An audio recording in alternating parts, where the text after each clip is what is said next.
Well, good morning and welcome.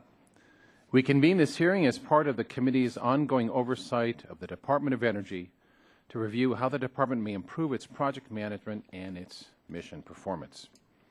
The hearing will feature testimony from Daniel Poneman, the Deputy Secretary of Energy, who will describe and explain the reorganization of the department's management structure announced just last week by the new Secretary of Energy, Ernest Moniz.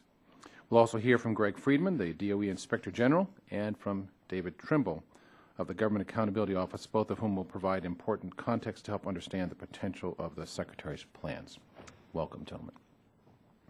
The announced reorganization makes some significant changes to the department's management structure with a more explicit focus on project management, so-called enterprise-wide mission support, and the integration of the agency's science and applied energy programs. The new structure will transform the Office of Undersecretary, which previously managed the department's energy programs, into the Office of Undersecretary for Management and Performance. Under this setup, a new Undersecretary will manage the agency's large and challenging environmental cleanup responsibilities, as well as a number of agency-wide mission support offices and national laboratory operations. The energy programs, including the Offices of Fossil Energy, Nuclear Energy, Energy Efficiency, and Renewable Energy, the Office of Electricity Delivery and Reliability, will now be managed more closely with the Department's Office of Science by an Undersecretary for Science and Energy. In addition, the Secretary plans to perform agency safety and security oversight and also plans to establish various secretarial councils to address select policy issues. On paper, these changes look like a positive step to help DOE address the tremendous challenges and opportunities before the agency. On the energy mission side, we know that the prospects of North American energy production have surpassed all expectations in recent years. How this agency integrates the strength of its world-class science and engineering with its applied energy and various energy infrastructure programs to help maximize the benefits of this new reality for the American public is of key importance. Meanwhile, DOE's core science and engineering missions must also confront the federal government's tremendous environmental responsibilities. 50 years of Cold War nuclear research, development, and weapons production have left behind contaminated waters and soils and tens of millions of gallons and millions of cubic meters of waste that must be cleaned up. Cleanup costs estimated at more than $250 billion, or a federal liability surpassed only by Social Security and Medicare. Repeated audits for this subcommittee by GAO have found that over the past 2 decades, DOE has suffered from substantial and continual weaknesses in effectively overseeing contractors and managing large, expensive, and technically complex projects. But multi-billion-dollar projects aren't the only problem. This past December, GAO told us that DOE did not have sufficient documentation to assess performance on almost 40% of its non-major projects, those costing less than $750 million. Lessons generated out of the serious security failure that occurred 1 year ago at the Y-12 site in Oak Ridge, Tennessee, has indicated how the successful reliance on department contractors depends on strong and clear lines of accountability and on meaningful and consistent measurement of contractor performance. Attempts to institute what's called the eyes-on, hands-off contractor oversight in recent years weakened accountability and were taken to a point that Washington had no clue about the mounting security risks in Tennessee. We heard testimony from then Secretary Stephen Chu's own outside advisors that the department's decentralized management of the national security sites allowed them to leverage their unique missions and geography to justify being held to different levels of security standards.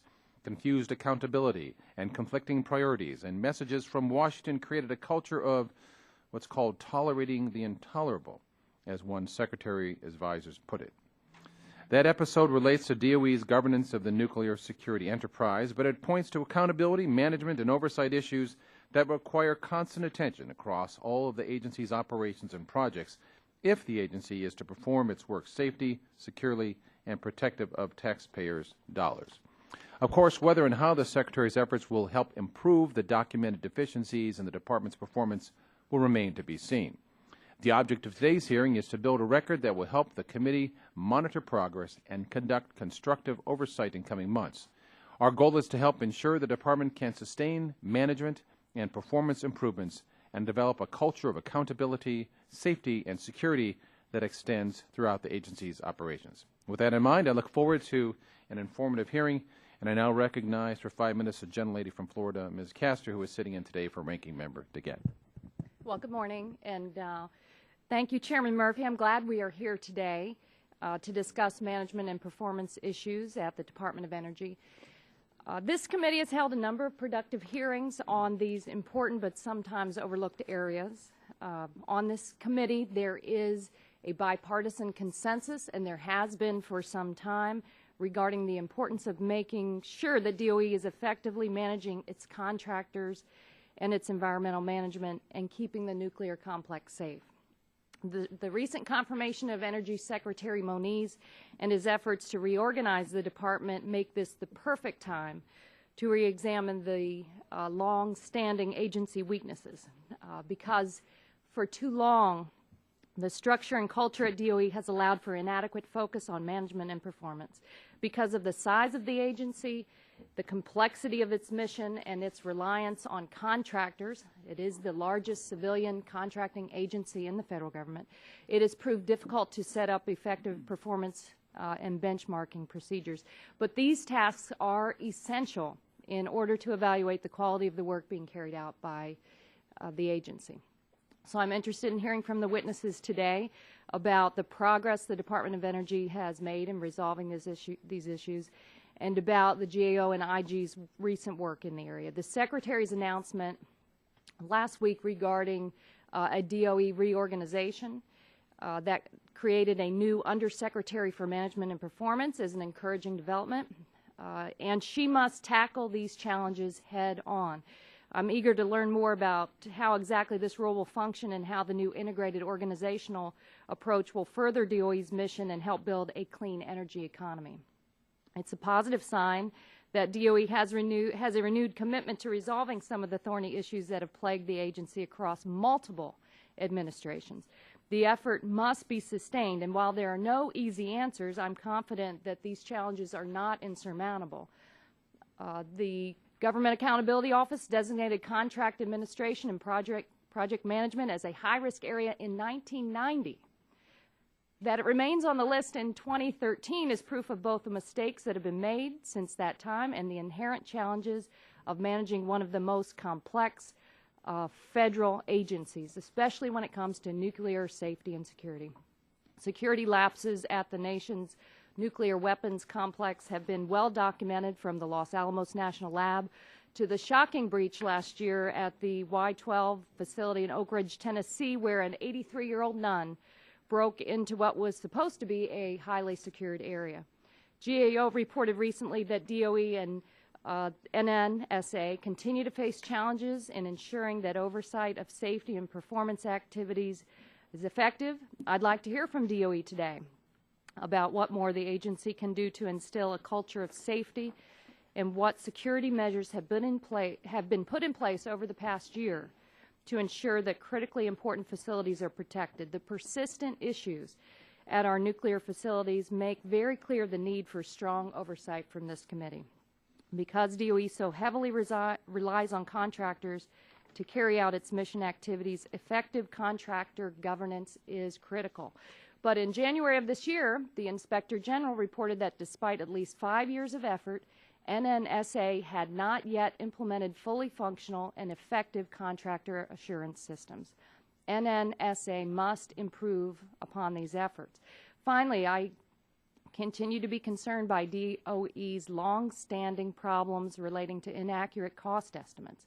The GAO has reported that cost estimate practices are not uniform and that cost estimating guidance is not up to date.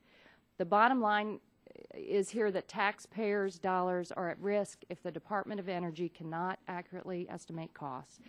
If we can conduct world-class nuclear research, then surely we can have consistent cost estimating practices.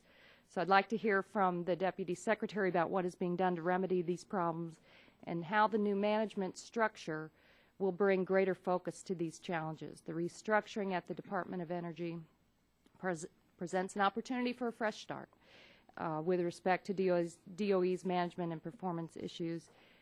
There is bipartisan agreement that these issues must be taken seriously. So thank you, Chairman Murphy, for holding this hearing today, and I look forward to having a productive session. Generally yields back, and now I recognize the Vice Chair of the full committee, Dr. Burgess, for 5 minutes. Thank you, Mr. Chairman, and thanks to our witnesses for being here today to help us as we study this subject. Last month, before the Subcommittee on Energy and Power, Secretary Moniz testified that he would be addressing the restructuring of management performance within the Department of Energy as one of his top priorities. This submission comes as welcome news to those of us who have been concerned for several terms of Congress about the structure of the Department of Energy. As such, it is the intention of this hearing to identify what concerns department officials have themselves and going forward to the extent that they can be remedied. And I can't help but reference, since the ranking member brought it up in her opening statement, in a previous subcommittee hearing many, many years ago, when the problems at Los Alamos Lab were surfacing, and apparently the thumb drive was a relatively new invention and was utilized for the inappropriate transfer of information. The response the director of Los Alamos was to fill the little USB ports with JB Weld, which did solve the problem temporarily, but I've got to believe that the clever criminal mind could find a way around that. Members of Congress are not the only ones who have apprehensions that the structure of Department of Energy has given rise to security risks and mismanagement. Because of the way the Department of Energy has been set up in 1990, the Government Accountability Office designated the department's contract management as high risk, saying that inadequate oversight has left it ripe for fraud and abuse. For the most part, Department of Energy has tried to address such high-risk areas that the GAO has tried to address high-risk areas, and the GAO has since removed the designation from its Office of Science. Since being listed as high-risk, Department of Energy has also taken the initiative to implement a corrective action plan in hopes to be removed from the GAO's list. Despite this effort, a total of 12 projects are currently either at risk of breaching performance baselines or expected to breach performance baselines. Unfortunate incidents have occurred.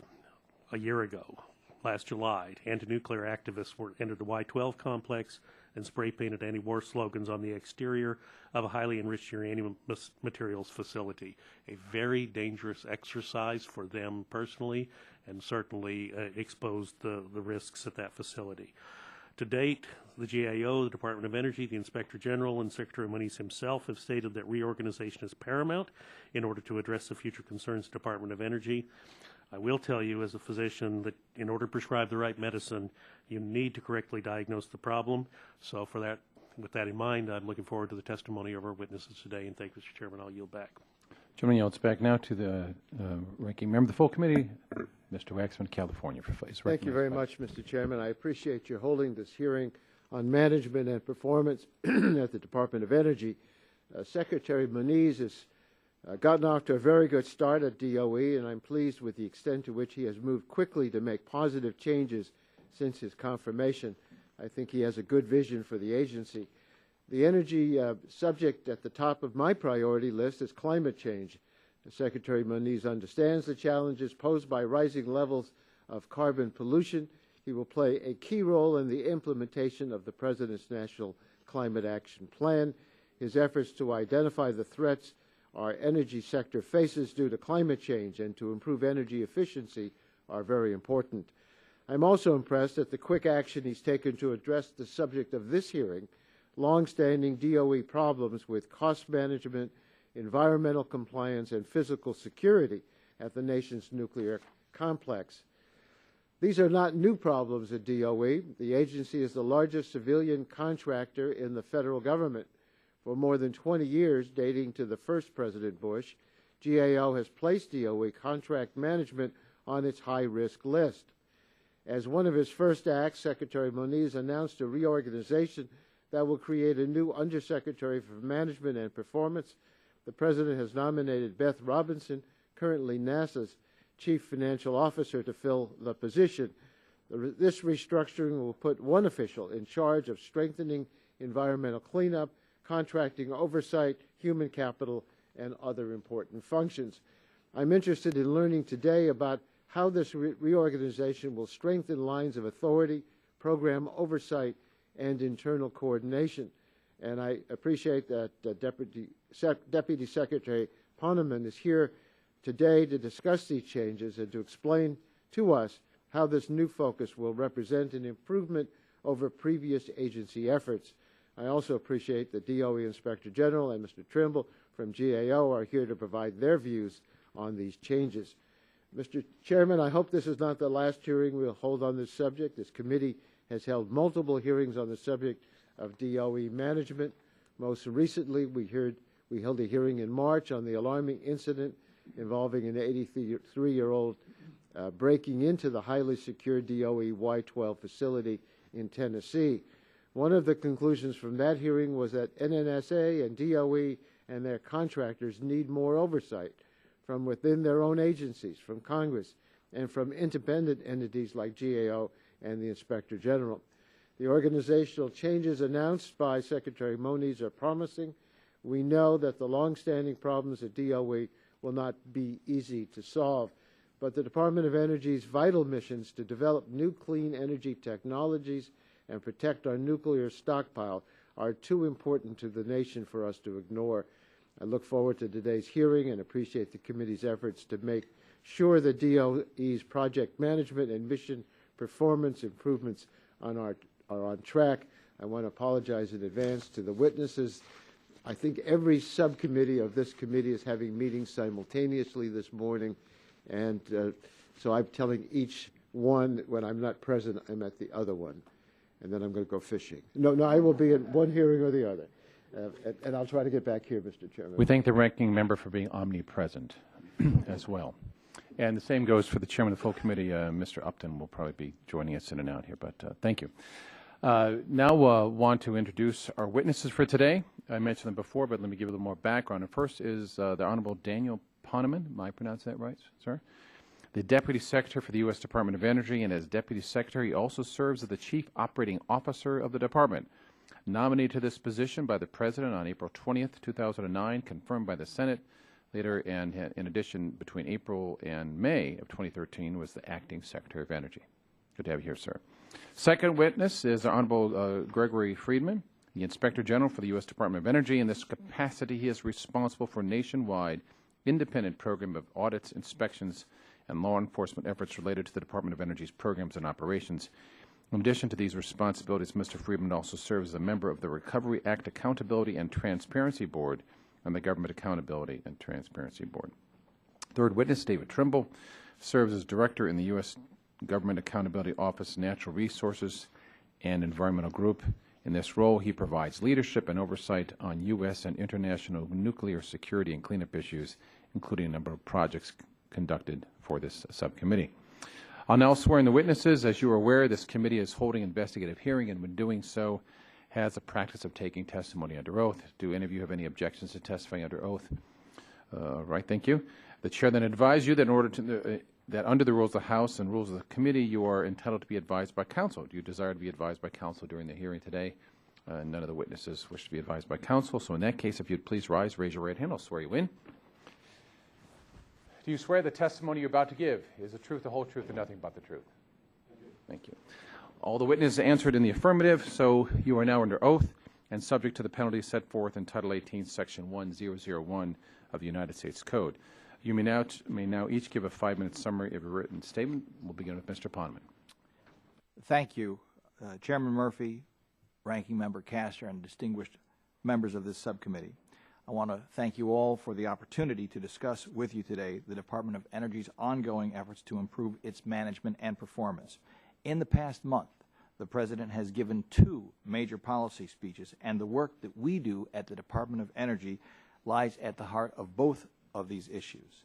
On June 19th in Berlin, the President echoed the nuclear security vision he first laid out in his 2009 Prague speech, calling on the global community to secure vulnerable materials, combat nuclear terrorism and proliferation, and build a sustainable and secure nuclear energy industry. As long as nuclear weapons exist, it is also this Department's responsibility to ensure that the U.S. nuclear stockpile remains safe, secure, and effective. Less than a week later, at Georgetown University, the President laid out a common-sense plan to reduce the effects of climate change by cutting dangerous carbon pollution, increasing the production of clean energy, and doubling down on energy efficiency. As the President said, and I'm quoting, "A low-carbon clean energy economy can be an engine of growth for decades to come," close quote. By taking action to reduce carbon pollution, the United States can spark new jobs and industries, building cleaner and more efficient energy technologies. These presidential priorities demand the best from us in terms of our performance, and so last week, Secretary Moniz and I announced a reorganization that will better focus our efforts on all 4 mission areas of the Department: nuclear security, solving the nation's energy challenges, advancing fundamental science, and environmental stewardship. For the Department to carry out our critical work in these areas, the Secretary has made clear that we must renew our focus on improving our management and performance and addressing the challenges that the Department has faced for its entire history. And in doing so, we will follow the President's direction to us earlier this month when he instructed his Cabinet to develop an aggressive management agenda for his second term, and I'm quoting the President again, that delivers a smarter, more innovative, and more accountable government for its citizens, close quote. The first major component of the reorganization expands the portfolio of the statutory Undersecretary for Science to include the energy technology portfolio, establishing the Office of the Undersecretary for Science and Energy.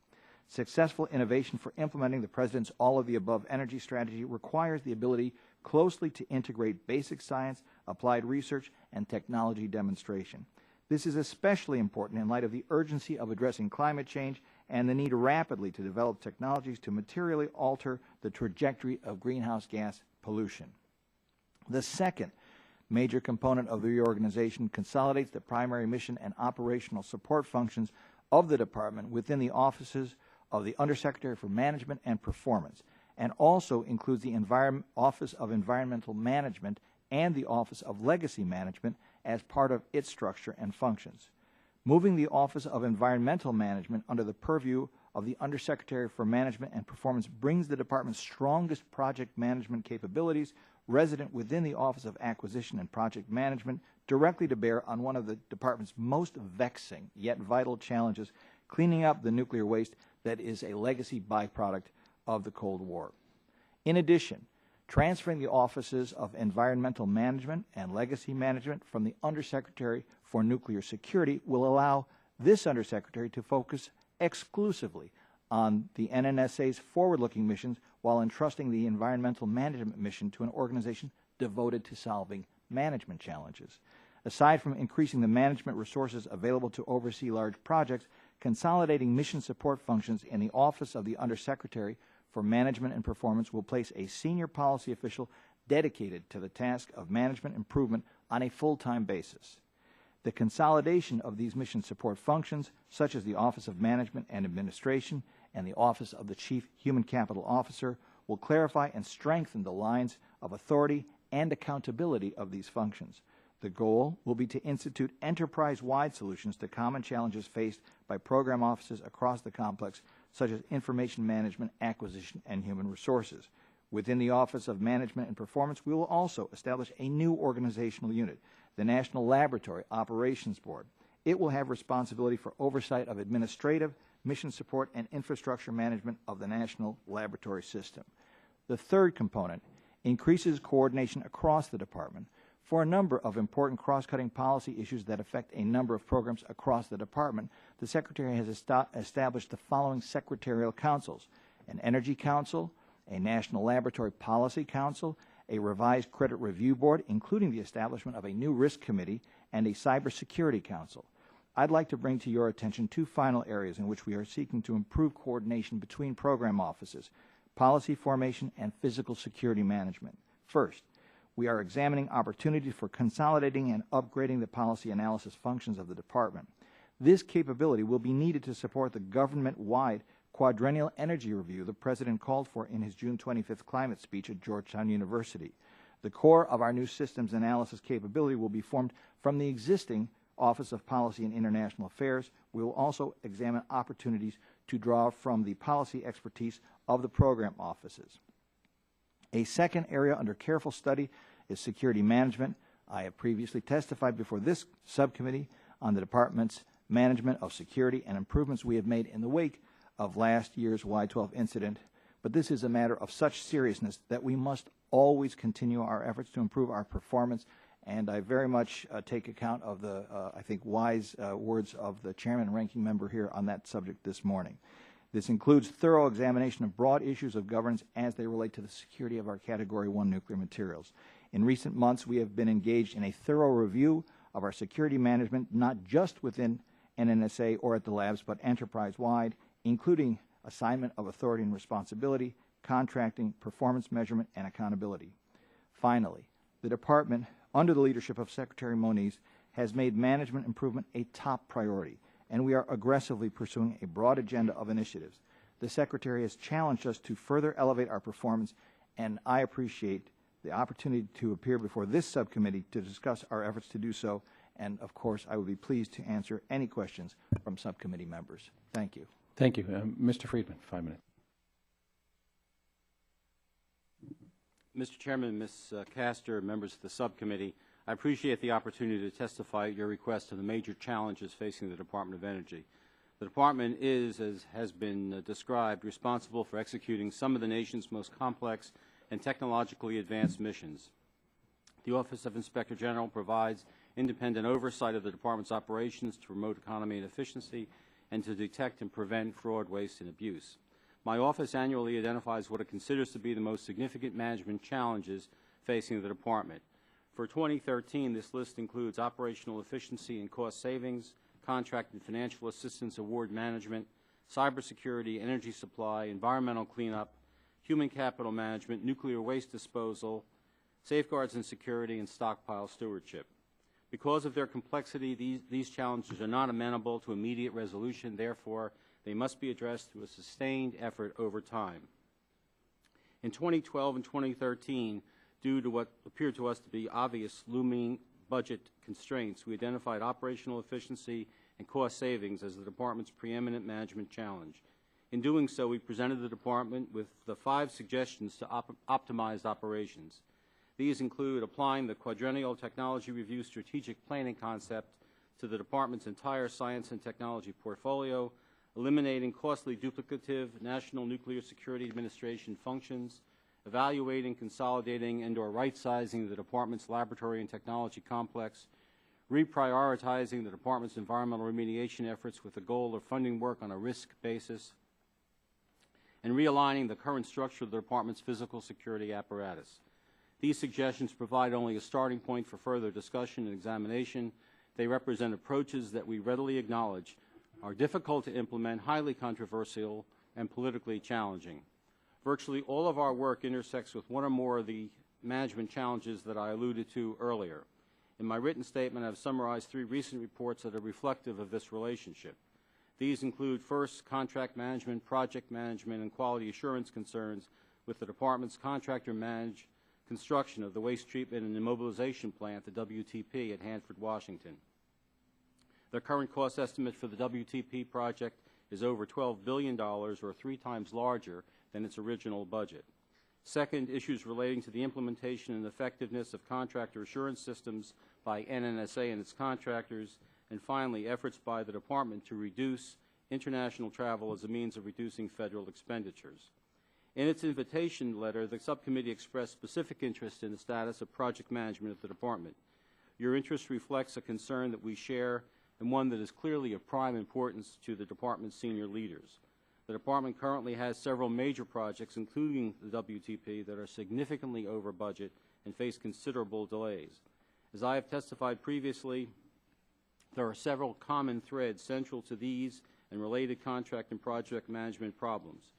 Improvements are needed to ensure that project scopes and supporting cost estimates are realistic, manageable, recognizing the technical challenges facing many Department efforts. That change control management is adequate and project baselines are updated on a real-time basis to maintain their effectiveness as a primary tool. Contract terms are kept current to track with project events. Contractor performance is measured against established metrics, including realistic and reliable cost estimates. Federal staffing is sufficient both in terms of size and expertise to provide effective contract and project oversight. And finally, the project have focused, empowered, and consistent federal project manager leadership throughout their life cycle. As Deputy Secretary Poneman has discussed, Secretary Moniz recently unveiled a new structure for the Department, which is designed to focus on key programmatic priorities in agency performance and management. We are hopeful that the new initiatives, as widespread as they are, as has been described by the Deputy Secretary, will help to address the Department's management challenges. We look forward to working with Secretary Moniz, Deputy Secretary Poneman, program officials, and the Congress to enhance departmental operations and, in so doing, to advance the interests of the U.S. taxpayers. Mr. Chairman and members of the subcommittee, this concludes my statement. I'd be pleased to answer any questions that you may have. I apologize. I had to step out of the room for a second. Mr. Trimble. Chairman Murphy, Ranking Member Castor, and members of the subcommittee. My testimony today discusses our observations on the management challenges facing DOE. My observations are drawn from our past work, which has highlighted the challenges DOE faces in project and contract management, security and safety, and producing reliable enterprise-wide management information. Regarding project and contract management, DOE has made progress in managing the cost and schedule of non-major projects, those costing less than $750 million, and in recognition of this progress, we narrowed the focus of our high-risk designation to major contracts in progress. Major projects, however, continue to pose a challenge for EM and NNSA. All of the ongoing major projects continue to experience significant cost increases and schedule delays. UPF costs have increased sevenfold, up to $6.5 billion for a project with a reduced scope and 11 years added to the schedule. MOX costs have increased fivefold, up to $7.7 billion, with 15 years added to the schedule. Notably, since 2010 alone, cost increases have totaled $2.8 billion for a project originally estimated to cost $1.4 billion. WTP has tripled in cost to over $12 billion, with a decade added to its schedule. Moreover, we found that DOE prematurely rewarded the contractor for resolving technical issues and completing work. We are currently assessing DOE cost estimating policies and practices and plan to issue a report later this year. Regarding security, over a decade after NNSA was created to address security issues, the Y-12 security incident has raised concern that NNSA has still not embraced security as an essential element of its mission. Multiple investigations into the security breach identified significant deficiencies in NNSA's security organization, oversight, and culture. DOE and NNSA have taken a number of actions, including repairing security equipment, reassigning key security personnel, and firing the Y-12 Protective Force contractor.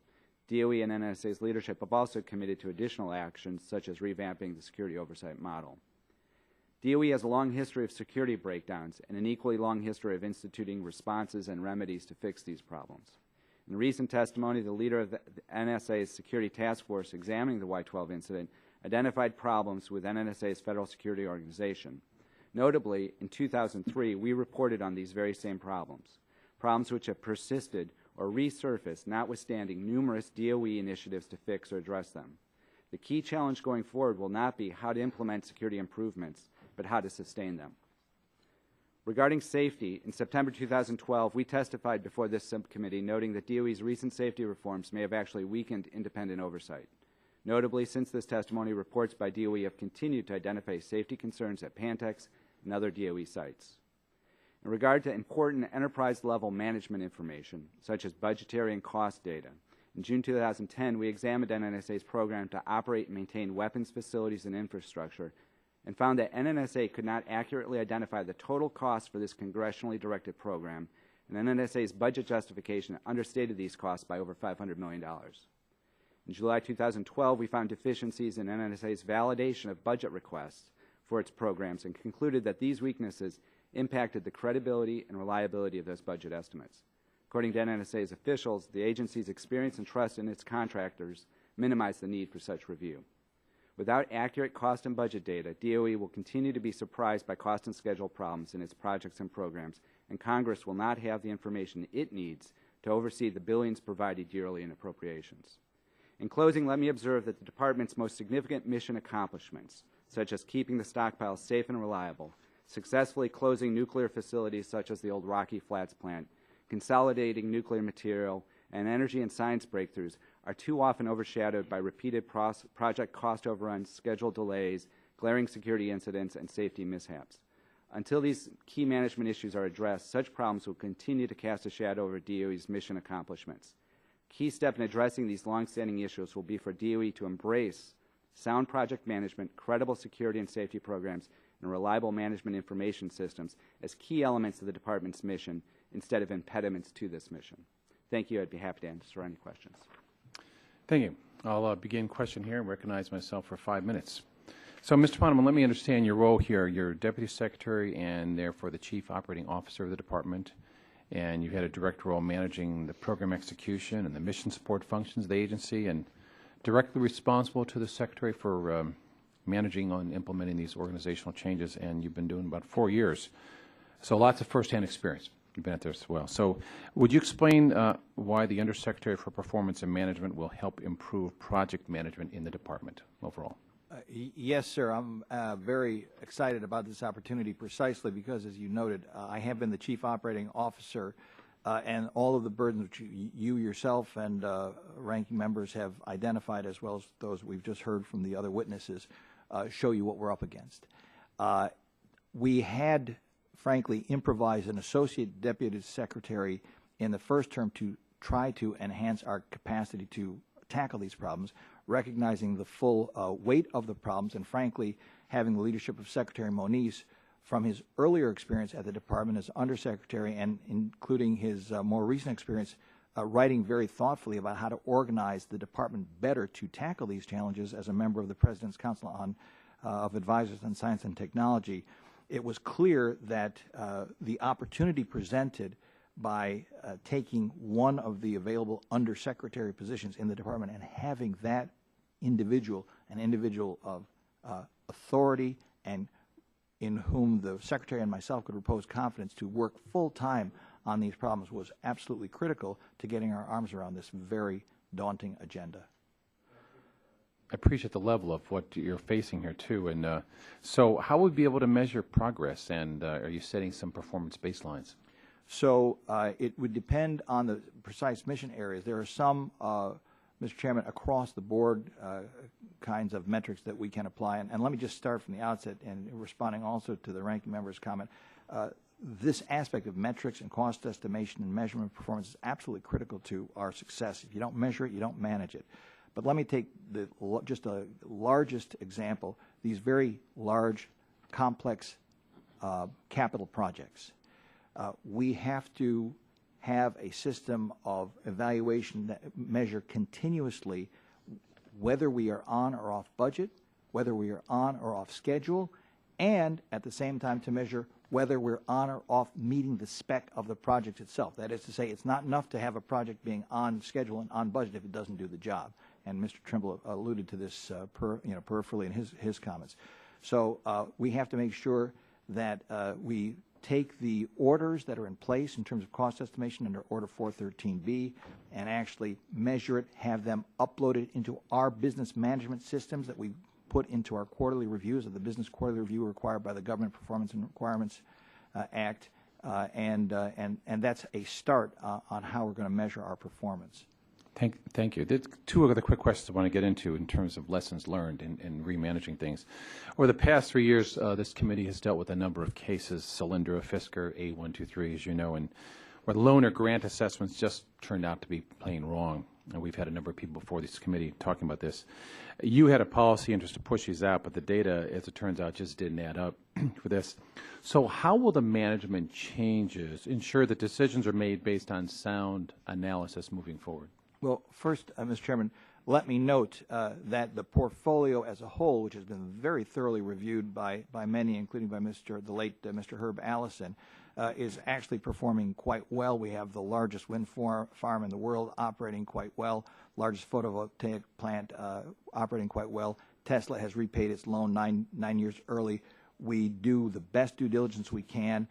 These programs are intended to promote innovation, and unfortunately, not every case works out. That having been said, we've done a number of things recommended by Mr. Ellison, and we've brought new leadership and new staffing inside the loan program office to make sure that, again, we have a very strong ability to monitor the existing portfolio, that we have a new risk officer set up to look precisely at the questions of risk that you're addressing, and that we have a much more open and transparent set of data flowing up from the program office to the Secretary and the Deputy Secretary. I appreciate just something that we'll be watching is a lot of data was there before. We just thought a lot of it was also ignored. Multiple departments are saying the cylinder loan wasn't a good idea. So it isn't just a matter of having that data, but making sure you have a system in place to have honest reassessments of that. One other quick question in my time. In your testimony, you said the President laid out a common-sense plan to reduce the effects of climate change by cutting dangerous carbon pollution, as you put it, increasing the production of clean energy, and doubling down on energy efficiency. I noticed the Department released a new rule for microwave oven efficiencies and included a calculation for the social cost of carbon. And I would like to know if the agency considered doing a formal notice and comment to the microwave rule before using this figure. Did anyone in your office participate in any discussions about this social cost of carbon before using it in the DOE microwave rule? And can you please submit to us emails and documents to help us understand why that was done? Mr. Chairman, I was present for some discussion of social cost of carbon. I was not. I would have to get back to you with details on how it related to that particular. We like that. That's going to be something this committee is going to want to review in an open and scientific way. We'd be very happy to Thank supply you. the. I see my time's expired now. Go to Ms. Castor for 5 minutes. Thank you, Chairman Murphy. It's very important and a positive sign that the Department of Energy has taken action here with the reorganization to address the persistent flaws in management and oversight at the Department of Energy. We've seen that in many cases there is duplicative activity, unnecessary expenditures because of lack of coordination and effective oversight of contractors, and DOE has been facing these problems for years. And your predecessors in multiple administrations from both political parties have made little headway. So is this new Undersecretary of Management Performance a sign that the Department of Energy has learned the lessons of the past? Congresswoman, we are always seeking to learn lessons from the past. I personally am learning lessons every single day, and our management principles require us to do that. That we will. What makes it different this time? Well, if I may suggest a couple of things, Congresswoman. Number one, both Secretary Moniz and as the Chairman alluded, I have been working on this for some period of time, so we understand from having witnessed firsthand some of the very problems that you all have described what has caused some of those problems. We believe that the structure the Secretary has designed here is well suited to give us the capacity to do better in achieving these results. And I would actually echo Mr. Trimble's comments. The test here isn't can we impose a new bureaucratic structure on the building. The question is, can we sustain it? Mm-hmm. The results, in our judgment, will be the proof of the pudding. If we can, in this reorganization, which we think suits the problems well, start to deliver those kinds of results this committee and our department want to see, that will take root in the department, and the people, the professionals, will continue. Give us a specific example, something the IG or GAO has highlighted that you think or you can show early signs in progress. Yeah, I'll give you one very specific example. Many of you have alluded to the fact that since 1990 we've been on the high-risk list. The GAO has given us 5 specific taskings on what it takes to get out from under the high-risk list. The Office of Science got out in 2009. I will tell you, Congressman, we were very gratified that the projects up to $750 million came out from under. Why did that happen? Because they, at GAO, said what you need to do is break down very big projects to chunkable sizes that can be managed more effectively. That's simply one example of many I could cite of where we've taken the advice from the GAO, applied it, and actually obtained a much better result in terms of projects coming in on budget and on time. And Mr. Friedman, I know you agree that the contractor workforce needs more vigorous oversight at the Department of Energy. I do. Correct. You've stated that again and again. What recommendations, highlight the your most important recommendations from the IG's office to ensure that DOE contractors are meeting their performance standards? Well, I think the Deputy Secretary referred to it, and others have as well, and that is the question of sustainability. I think it's an excellent point. I've been around long enough, Ms. Castor, unfortunately, in a sense, to have seen the department through valleys and mountaintops for years, and invariably a fix is imposed or attempted, but it loses power after a period of time. We get lethargic, or the department gets lethargic. So sustainability, it seems to me, in that process is key. So if the reforms that the Deputy Secretary has described, if they address the problem, if we sustain them going forward, we really will have moved the department forward. And in your testimony, you noted that contractor weaknesses were not effectively communicated to senior management officials. Do you believe that the new Undersecretary for Management and Performance could help strengthen the lines of communication? I hope that's the case, and it's more than just the mere establishment of the Undersecretary's position, which I think is an interesting concept and I think has great possibilities.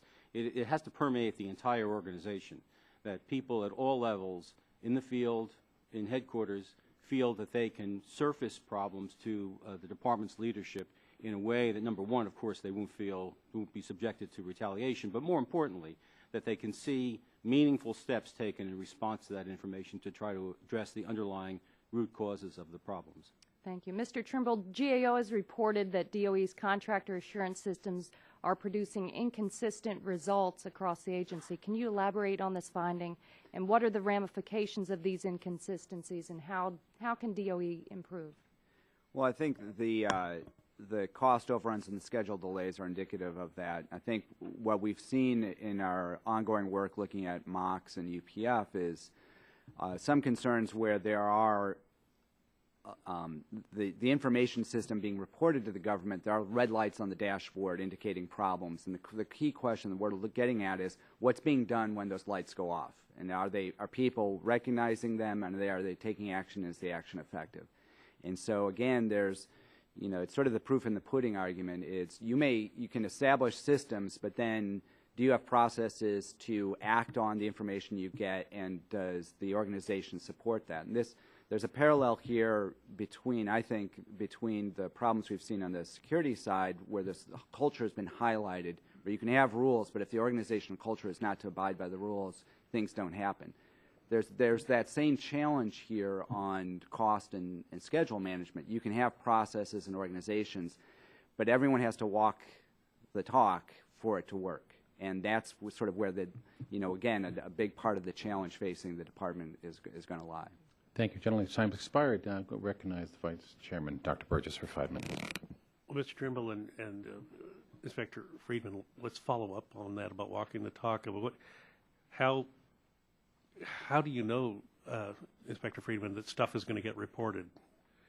In the management plan, you're proposing that now there is greater flexibility and freedom for people to report problems that they're identified. Dr. Burgess, I'm not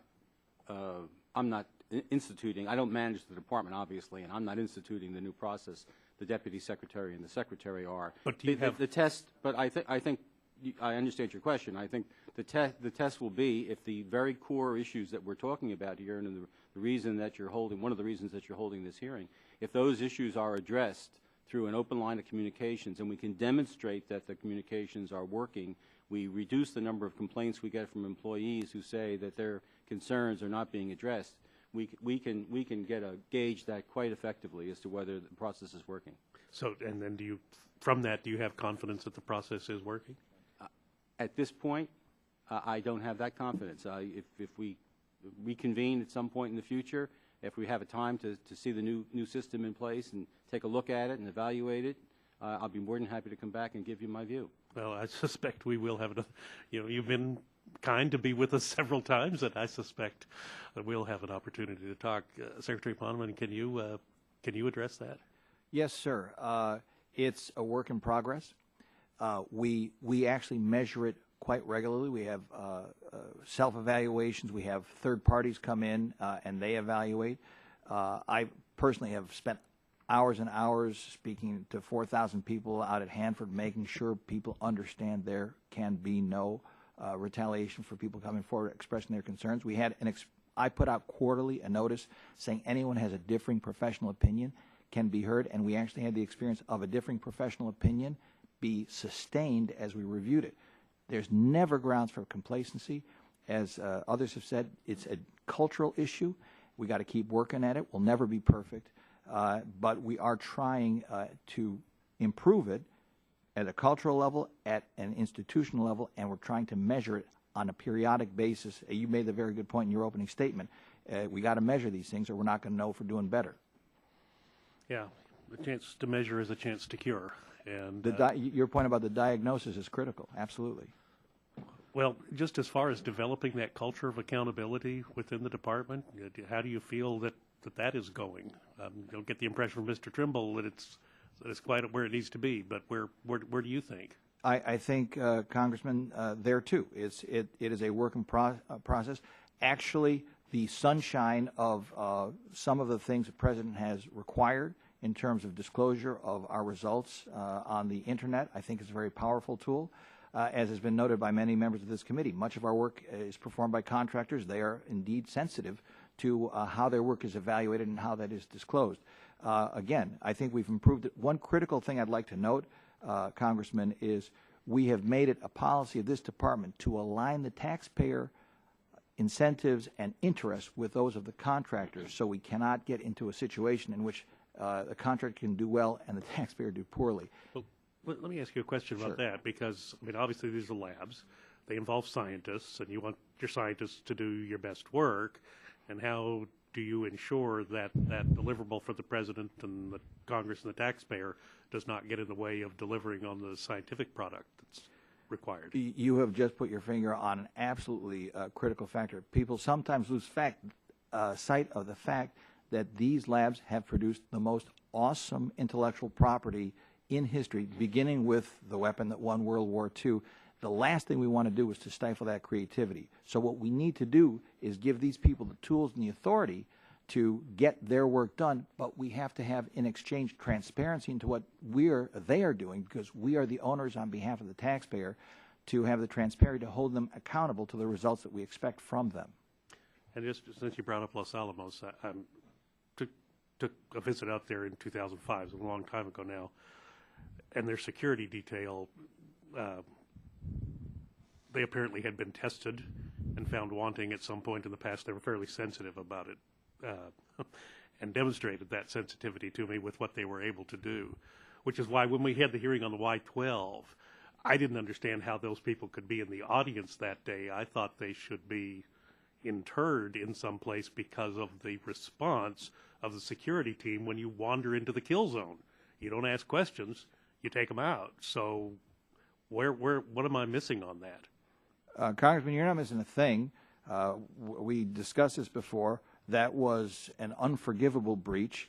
The cameras were out. The guards were not responding properly. We have taken all of the immediate steps that we could, including aligning the security Proforce subcontract under the management and operations contract, including removing the responsible individuals. But we are continuing, as I said earlier, to look at the broader systemic changes that we need to do to make sure, per Mr. Trimble, that these changes that we've started are sustained. Would you give advice to the protesting public to not try this again?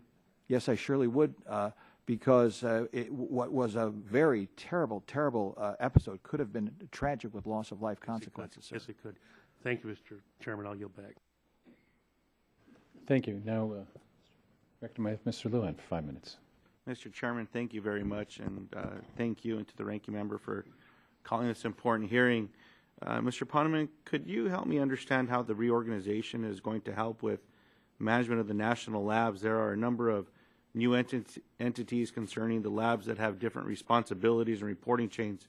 These include the National Lab Operations Board, which reports to the new Undersecretary of Management and Performance, the National Lab Policy Council reporting to the Secretary, in addition to the Undersecretary for Science and Energy, has primary responsibility for many labs, while the Undersecretary for Nuclear Security has responsibility for the rest. Is this going to result in more inspections and transactional oversight at the labs, or less but more effective inspections and oversight, as a number of experts have called for? Congressman, I don't think the metric won't be number of inspections per se, but rather the results which we will endeavor to measure. But let me try to make sense of what sounded a bit intensive in terms of the kind of oversight from your comment.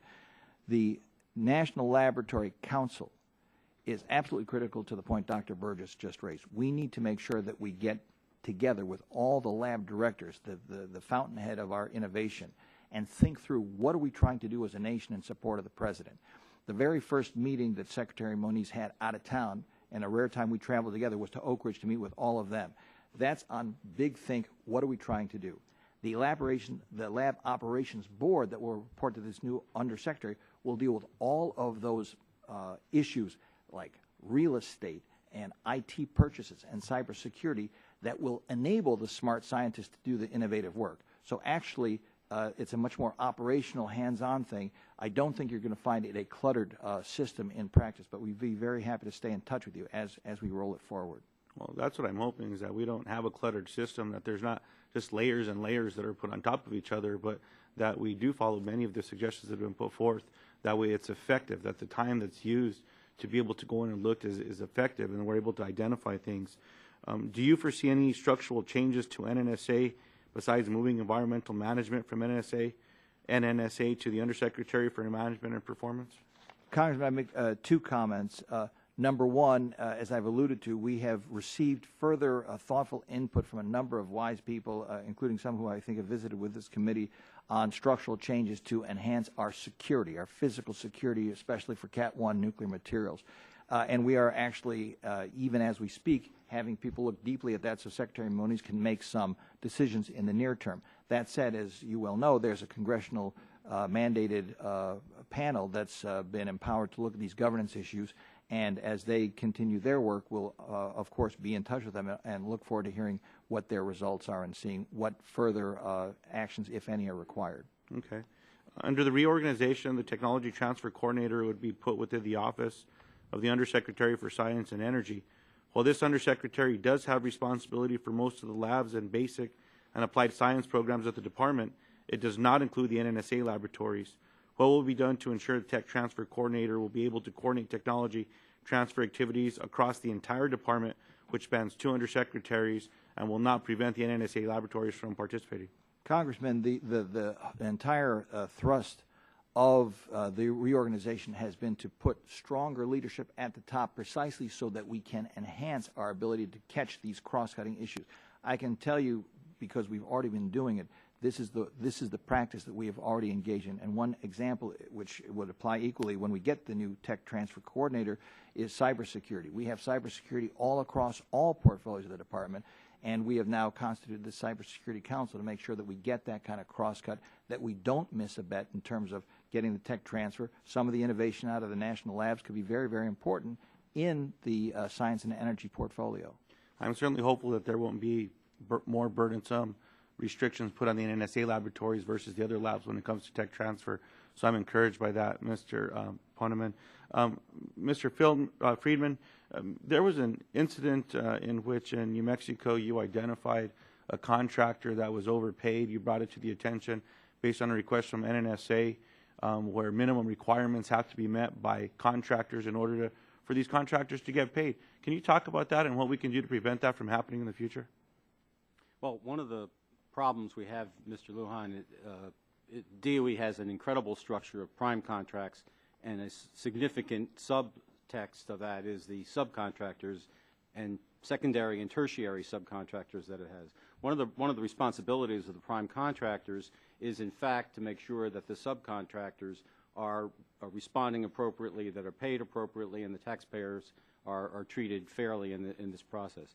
One of the promising things that we've seen is a number of referrals from prime contractors, including those in New Mexico, if I might, of cases where they believe the subcontractors have not acted appropriately in one way or another.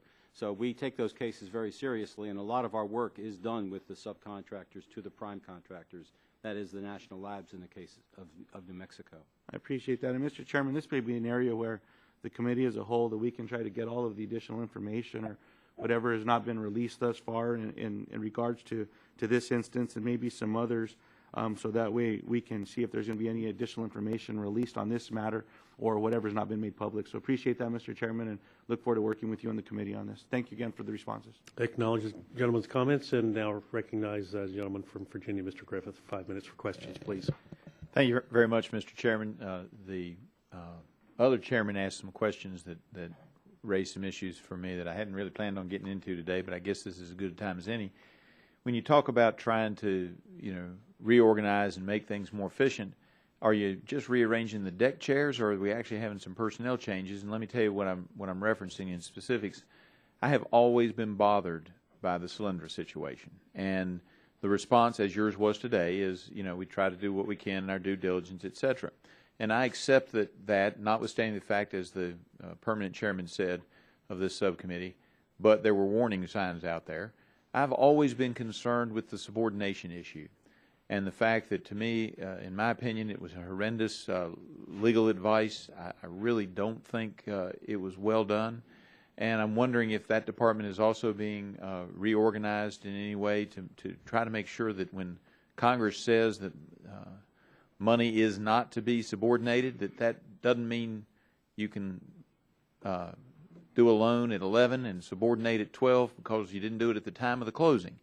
And that was basically what we heard in that investigation. Can you answer that for me or in that matter? Let me offer a couple of comments, Congressman. First of all, in terms of your appropriate question of the structural changes, we didn't start with this reorganization. We started, of course, with the Allison report, and many of those, and as you saw, he said the health of the portfolio was strong. That said, he had a number of very important practical suggestions in terms of transparency, accountability, customer servicing, portfolio management, and many of those have been implemented, point one. Point two, that included making sure we had very highly capable people in the positions.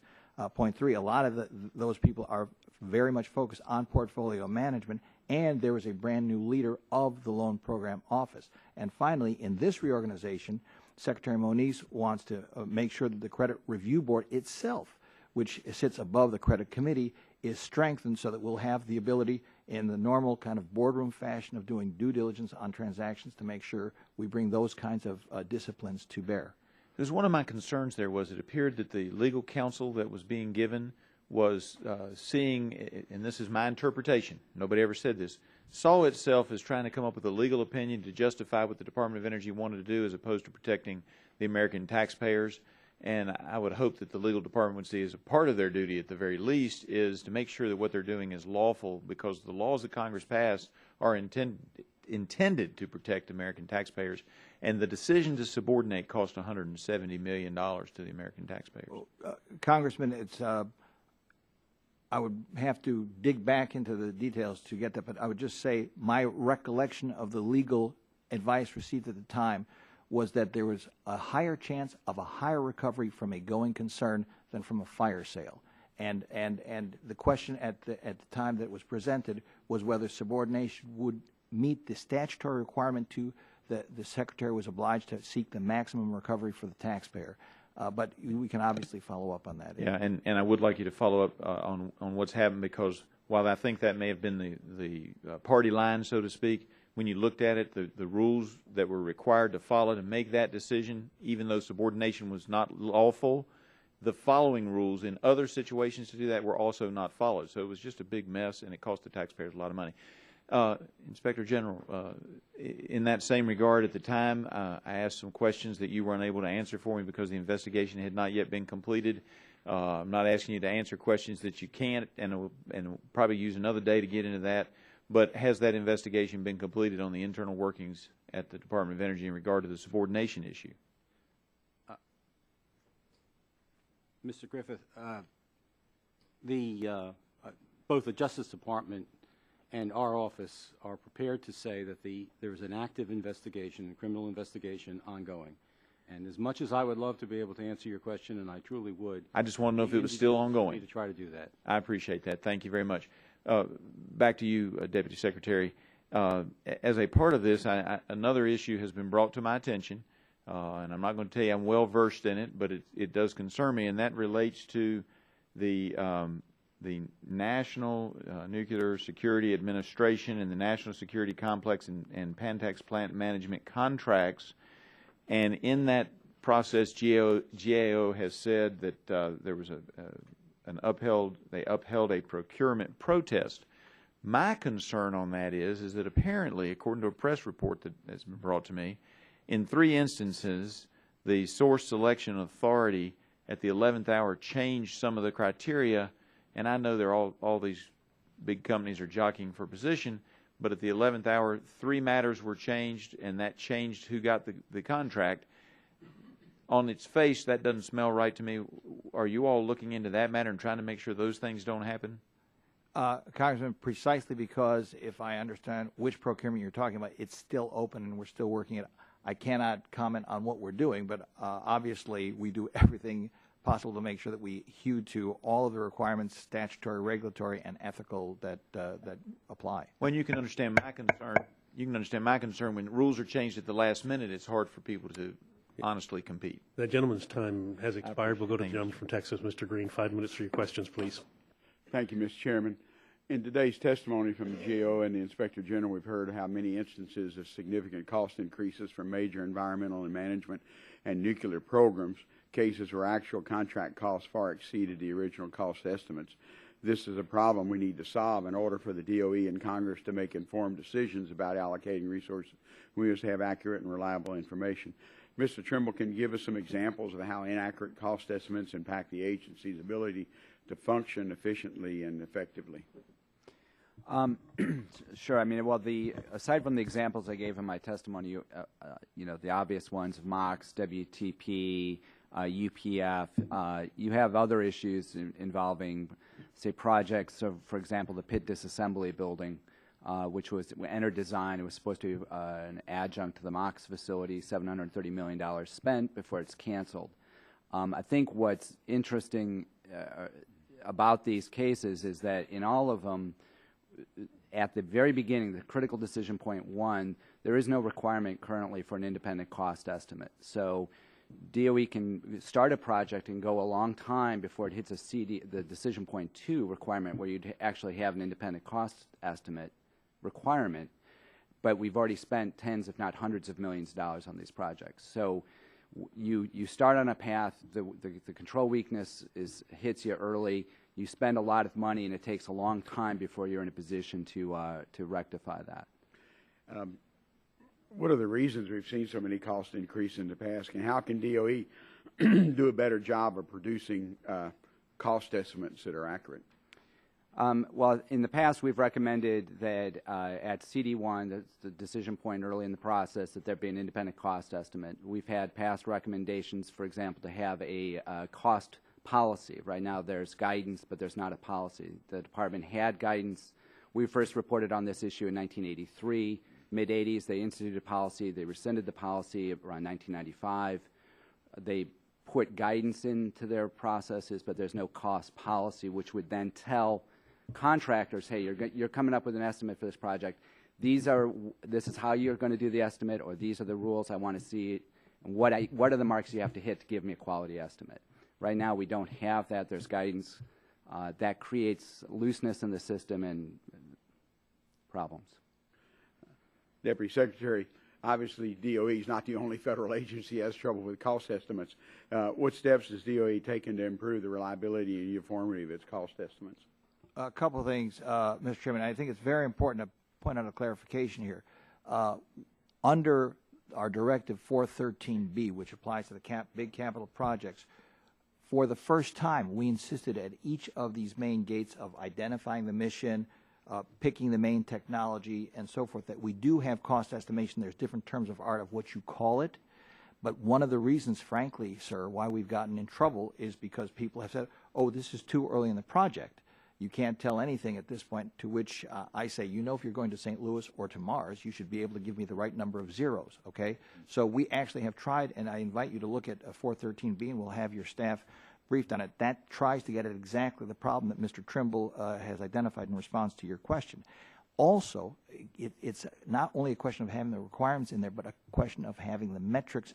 And so instead of requiring a constant manual uploading of data from the contractor to the federal oversight and so on, we're trying to, through what we call the PARS software system, make sure that the very same data that is entered by the contractor is transparent from, as we say, from stem to stern, and that we have got real-time, accurate data on what's happening on the ground. Because the real problem enters into it, sir, when we get a gap in the reporting of what's happening on the ground and when it comes to our attention. Mr. Trimble, do you think that is progress, and is it the solution to the issue you identified? Well, I think we may disagree a little bit on how robust the 413 requirements are at CD1, and I think that'd be a great question for the record, and we can give you a more robust answer on that. I appreciate that. Thank you, Mr. Chairman. I yield back. Gentleman yields back his time. The chair recognizes the gentleman from Texas, Mr. Olson. 5 minutes for questions, please. I thank the chair, and good morning to our witnesses. This is not news, gentlemen, but one of my responsibilities under the Constitution of the United States is to provide oversight on behalf of the people of Texas 22 of the executive branch agencies, oversight of the Department of Energy. The department's budget remains in the tens of billions of dollars. It covers topics as diverse as financial support for emerging solar power technologies, to safeguarding technology responsible for the most potent weapons mankind has ever created, guaranteeing common sense execution of DOE's mission is not just needed to protect taxpayer dollars, it's needed for national security. There have been problems in the past, but with a new secretary and a new organizational structure, I see this hearing as a first step to prevent problems in the future. And my first question is for you, Mr. Friedman. In the Inspector General Friedman, I'm sorry, this is for you, Secretary Poneman. In Inspector General Friedman's testimony, he laid out a number of suggestions that he recommends as solutions to some of DOE's problems. Specific ideas from reducing duplication at NNSA to reevaluating security. And many of these sound like excellent suggestions, but they're similar to suggestions from 2012. My question, sir, is what is the process at DOE for considering suggestions that the Inspector General makes? What keeps them from being heard but ignored?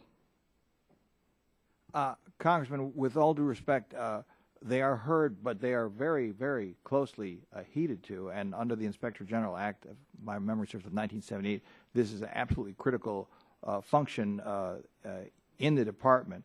I would be the first to tell you that in an organization of, as you say, about $25 billion budget, 115,000, 110,000 people working, we got a lot of problems. And we are, one of our critical tools is the Inspector General reports. They come in, they get seen at the highest levels by the Secretary and myself, and we take them very, very seriously. We have not, and I suspect we never will, hit 100% in terms of executing against all of the ideas that come in. And in fact, sometimes we have responses and we have different approaches and so forth.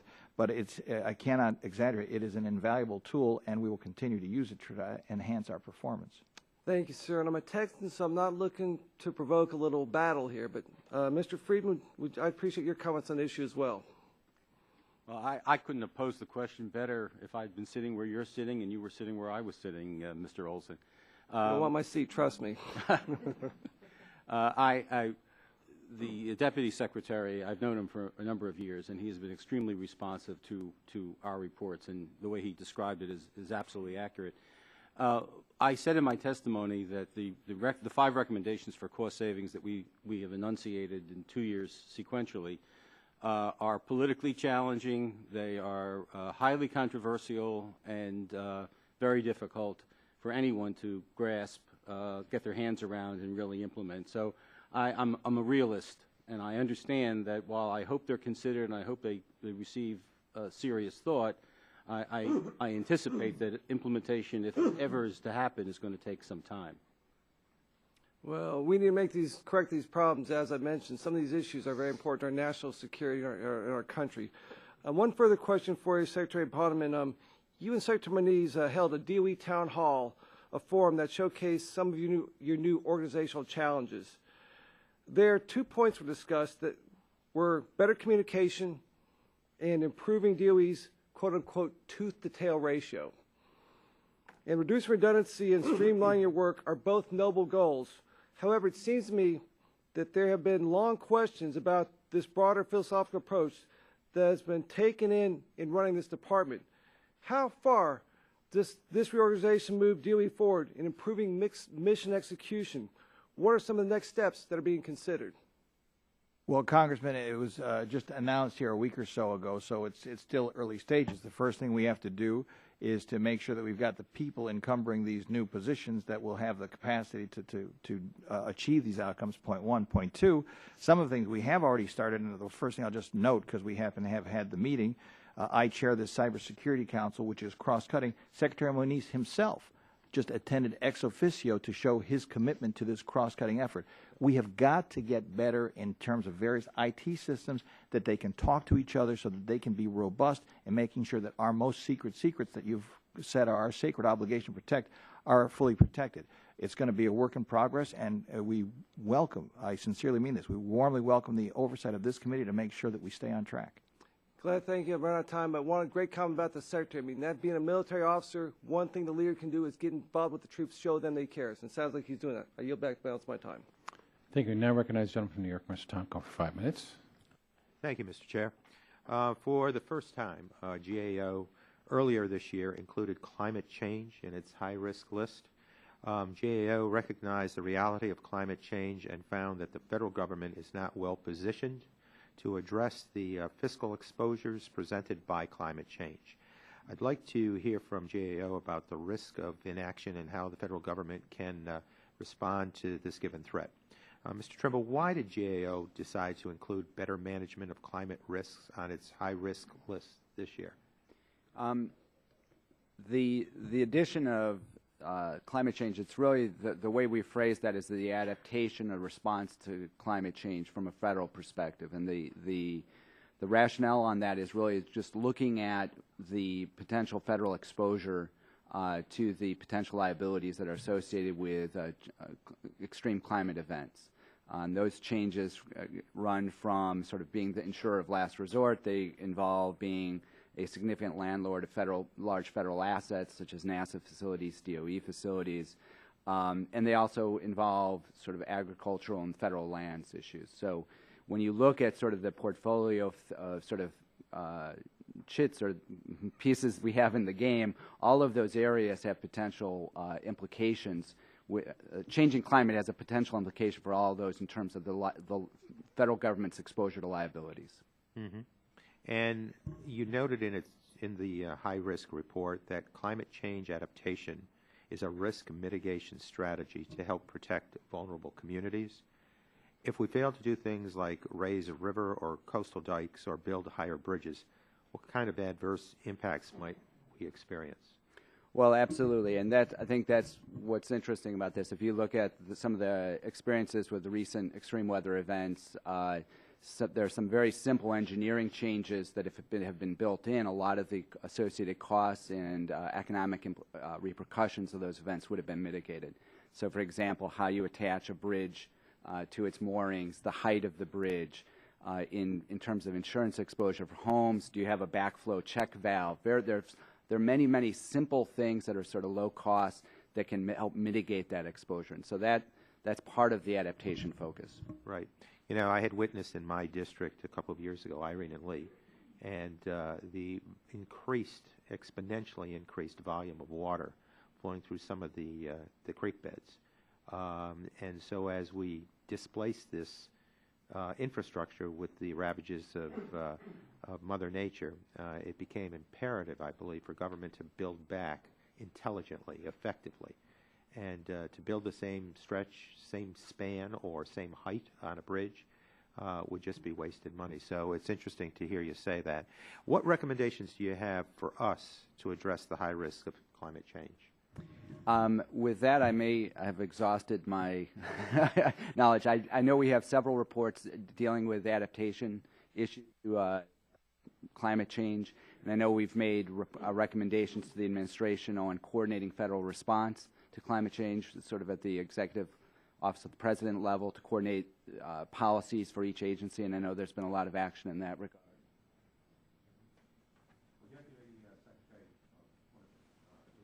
Is the mic on? Is your mic on? Is your mic on? You check. Yeah. I think it's dead, but just there you go. Let me speak up then. Deputy Secretary, if we do not respond to the growing threat of climate change, critical government infrastructure could be at risk. What is DOE doing, or what does it hope to do to protect critical infrastructure and more generally to mitigate the effects of climate change? This is a huge challenge, Congressman. We're working on it not only in terms of our own enterprise, but we are, as you know, responsible as the sector-specific agency for Homeland Protection for protecting the electric grid, the natural gas pipeline system, and so forth. We have been from the first day of, actually from before Hurricane Sandy striking, at the center of the federal effort, working very closely with FEMA and with the President to make sure that we're taking those steps first on the mitigation side, so that we can reduce the risks of these raging storms and floods the President has alluded to, but also we're working in terms of in the area of New York and New Jersey reconstruction, smart grid, distributed generation, microgrids, so that you can have self-healing grid in the case of a devastating storm, so that the critical places like hospitals and gas stations and places like that actually are able to respond better. It'd be hard for me to exaggerate, sir, the amount of time and effort that this is taking. It's a much larger chunk of our effort in the department than in past, precisely because the problem has become so much greater. Right. The ounce of prevention here could be a pound of cure when you look at the comeback and disaster aid monies that are required to not only restore and rebuild, but to do it effectively and intelligently. Absolutely. So I thank you very much. Thank you. Thank you. Thank the gentleman. Mr. Munoz back now. Mr. Scalise is recognized for 5 minutes. Thank you, Mr. Chairman. I appreciate you having the hearing and appreciate our witnesses coming to testify. When we got the reports back, and y'all have addressed a number of the items and the problems that were identified, but when you look at the overall DOE budget and you see that 90% of the budget is in essence contractors, when you looked at the agencies that have addressed some of the problems, the two agencies that were still remaining within DOE that were still considered high risk have over 64% of the DOE budget. So there's still a lot of the budget that's still out there.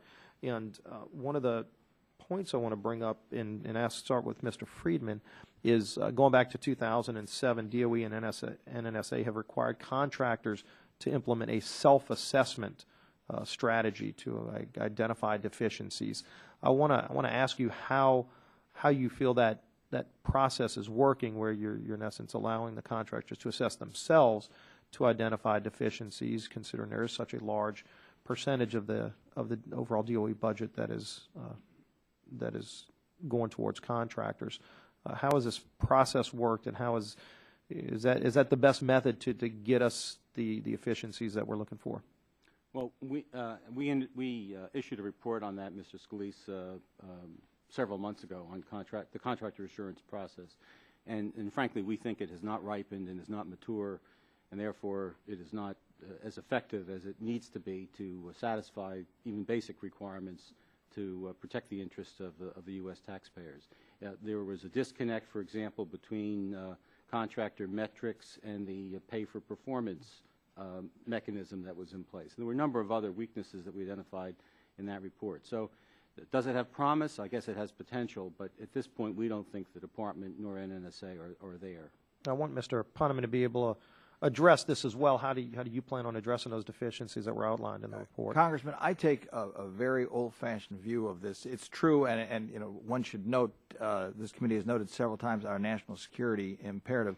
This structure goes literally back to the Manhattan Project. This is how it was set up because President Roosevelt understood that he didn't know how to have the chemistry and physics and so forth. So it started a long time ago.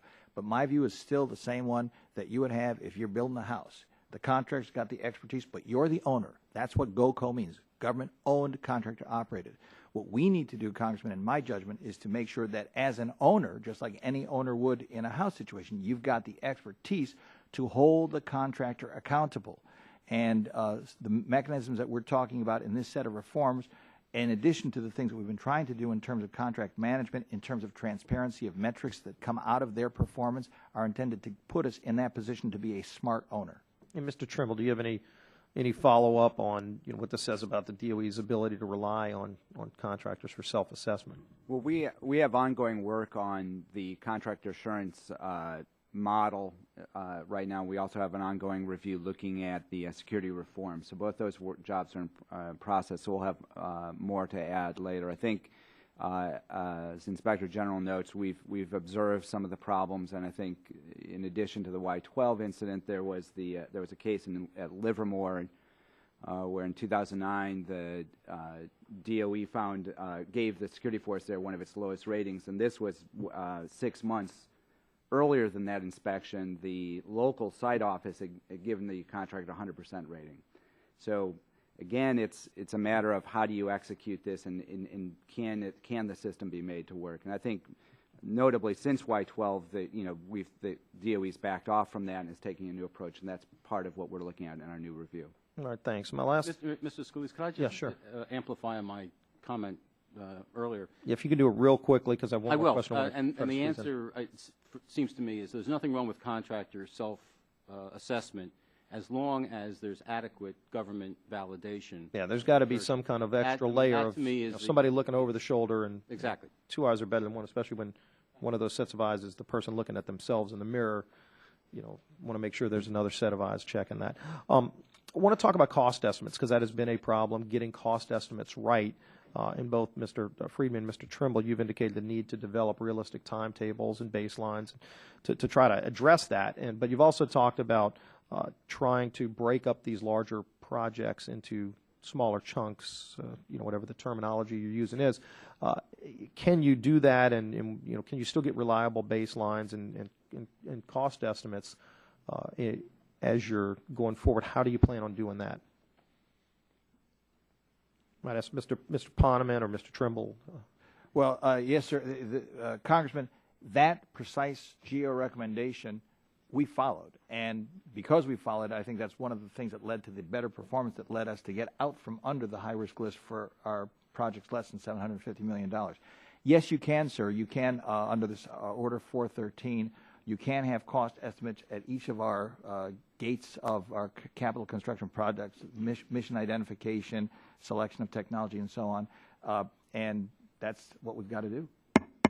All right, thank you. Gentleman's time is Time expired. to go back to balance. Recognize the gentle lady from North Carolina. 5 minutes for your questions, please.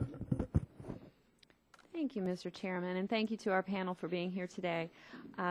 Mr. Trimble, you indicated in your opening statements that even in recent work concerning the DOE's management of projects smaller than $750 million, about 30 or so projects did not provide sufficient information and documentation for an assessment of their performance. Can you explain why this is significant and what your feelings are on that?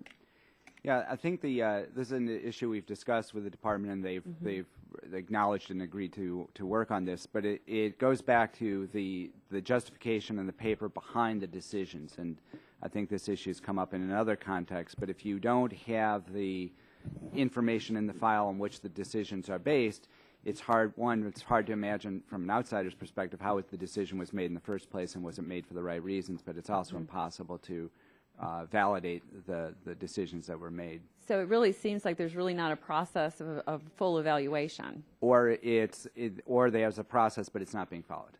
I see. So you believe the tools are there, it just isn't necessarily... Not necessarily followed in all cases. Okay. Do you see any other area where lack of information is a hindrance in information gathering in regard to contractors? Well, I think there's lots of, this could go in a lot of different directions. I think one of the questions that comes up quite often is with DOE uses an earned value management system to track the performance of contractors. Every time we go through where there's a rebaselining, sort of all your road signs from tracking the progress of the project get suspended because you have to rebaseline it. And so your milestones for tracking the performance of that contractor sort of get put on hold. But since this process can take a year, 2 years, 18 months, that time, you're sort of flying blind for a little while. Now, they take measures to address that, but that's a significant... And time is money. I've used that recently so many times. Now, does this also relate to contractor assurance programs? Is this all related? It's not directly related. It's an enabling issue in terms of more information. The quality and the robustness of your information would support any system. So it's related in that sense. Thank you, Mr. Trimble. Mr. Deputy Secretary, it looks like you want to make a comment about that. No, I have not heard Mr. Trimble speak to this fact before, but he's identified a very important problem, which is exactly that. When your project goes off its baseline, this system that's set up to clock it, it basically becomes useless to you, and that's the point of maximum danger, to have unrestricted cost growth and losing control of a project. So we, to a first order, have got to put a tourniquet on that particular problem, and then we need to have a systemic fix. Suggestions on a systemic fix? Well, look, to me, it all comes down to real-time, from-the-ground data with the minimum amount of human intervention in uploading from system to system to system. We need to know how much pipe is getting laid per day. We have to know what valves are going in, and to keep track where the big subcontracted components are coming in, where's that on schedule, even if we are between two baselines. And we just have got to get a set of metrics and a way to measure that we can monitor real time. Okay. Mr. Friedman, would you like to expand on that? No, but I think, excuse me, the issue with regard to getting off baseline and that interregnum before you get back on baseline is what we have found to be a very, very dangerous period, and it sometimes lasts far too long. Okay. So compressing that period would be ideal as far as we were concerned. In other words, once you find you're off baseline, re-baseline the entire package, have a change control system that makes sense so that you've modified, made the whole system rational going forward. Otherwise, we lose the progress that we've made in terms of controlling the project. Great. Well, thank you. Mr. Chairman, I yield back the remainder of my time. I think that was an excellent discussion. Certainly yields back. Thank you. And now recognize Mr. Johnson of Ohio. Thank you, Mr. Chairman, and I, too, want to thank our panelists for being here this morning. Mr. Poneman, can you please explain the difference between the department-wide mission support offices and program offices? Yes, sir. The program offices are the ones that are dedicated to the nameplate mission. So maintaining a safe, secure, and effective arsenal, making scientific breakthroughs, transforming our energy economy, cleaning up legacy waste. The support functions are all the things that you need to make that stuff work so that you do it legally, financially responsibly, with adequate attention to safety and security. Those are enabling elements that support the mission. Okay. How do these mission support offices work to ensure that management practices, and especially cost estimating, are consistent and effective across the department? Well, 2 points, Congressman. So far, we took some of the elements that were in our earlier organization, where we had a procurement office separate from a contract management office, because those were two sources of expertise on this very point of cost estimation, and we've merged those in a unified office under a very strong leader. But secondly, Congressman, the reorganization that we've described here today is intended to give that office the kind of support at the senior executive level of undersecretary to make sure that those disciplines can apply enterprise-wide. Okay. What authority do mission support offices, or the new undersecretary managing the offices, for that matter, what authority do they have to tell program offices what to do when those offices operate under the authority of another undersecretary? Well, of course, all of these authorities flow out of our statute, and under the authority that goes to the secretary, all roads lead up to the secretary and to the deputy secretary. So I can assure you, Congressman, that when I hear from my health and safety people that a program office has a problem, the program office may not disregard that. We are one enterprise, and I've often said in our team to say the mission elements have got to own support. They got to feel that they own the security, fiscal responsibility, but the support offices have to feel that they own the mission as well, and so we try to get that kind of a cross-cut. Sure. I certainly understand that that's how it should work in principle. Yeah. But my 26.5 years in the Air Force and working with major program offices and being a program manager myself, yeah, all roads may lead to the top, but if they're not going down the same street with responsibility and accountability aligned, that creates dysfunction, and it basically then it becomes a personality-driven organization rather than a process-driven organization. Congressman, a very important insight there. One of my early lessons in this is when I was assisting Mr. Lee Hamilton and Senator Baker when we were asked by Secretary Richardson to look at the hard drive lost at Los Alamos back in 1999.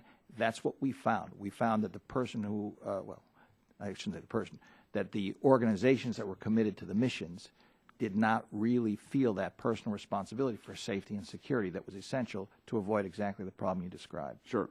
Well, do you think that this might create more problems by stovepiping mission support? Are you to the contrary, Congressman. I think what we are fighting against is, in other words, we believe that this reorganization is going to synthesize and bring together mission and support in a much better way than it has been done before. We wouldn't do this organization otherwise. Okay.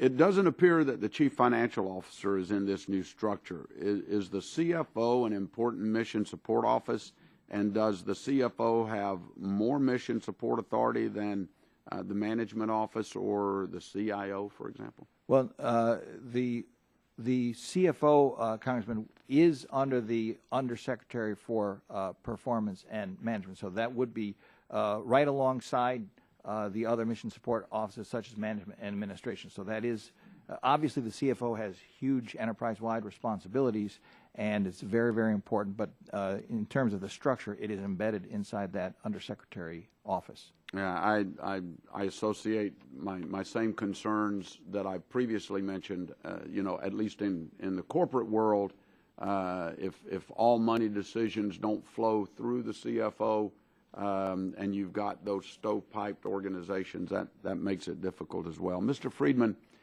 you indicated that federal staffing must be sufficient in terms of size and expertise to provide effective control and project oversight so that projects have focused, empowered, and consistent federal project management leadership throughout their life cycle. Regarding expertise, and I've run out of time, what deficiencies have you observed in expertise over the years? Well, as a general point, Congressman Johnson, we have found that the federal managers did not feel they could exercise the necessary oversight over the contractors because they felt the contractors were so far better prepared for the job and the tasks that they face. So certainly it needs to be need to be recognized professions. They need to get recognition within the department and outside the department, and the contractors need to understand that they're dealing with people on a par who are prepared to take necessary actions to ensure that the government's interest is protected. In terms of personal expertise, I don't believe we have found that people were inadequately trained on a personal basis. Okay. All right. Thank you, Mr. Chairman. I yield back. Gentleman's time has expired. Now to the gentlelady from Tennessee, home to many energy projects, Ms. Blackburn. That's exactly right, and I welcome you all. And Secretary Poneman, I want to come to you and talk a little bit about Y-12. And we all know that April 29th, the GAO upheld a procurement protest regarding the combined contract there for the National Security Complex and Pantex plant, and it was a $22 billion over 10-year contract. You're familiar with that? Yes, Congressman, but as I testified a little earlier today, since that contract action is still under review, we will not be able to, in this session, comment in detail about the workings of that procurement. All righty. Well, I appreciate that, and I appreciate that there was a desire to get a $3.27 billion savings in that contract. I think that what I would like to know is how can our committee be assured that NNSA's nuclear production mission can be safely and effectively carried out under the big cost savings requirement of that type procurement? What is the guarantee that you can give us? Well, I can tell you, Congresswoman, that we are operating under presidential direction in terms of what we need to do to modernize and recapitalize the complex.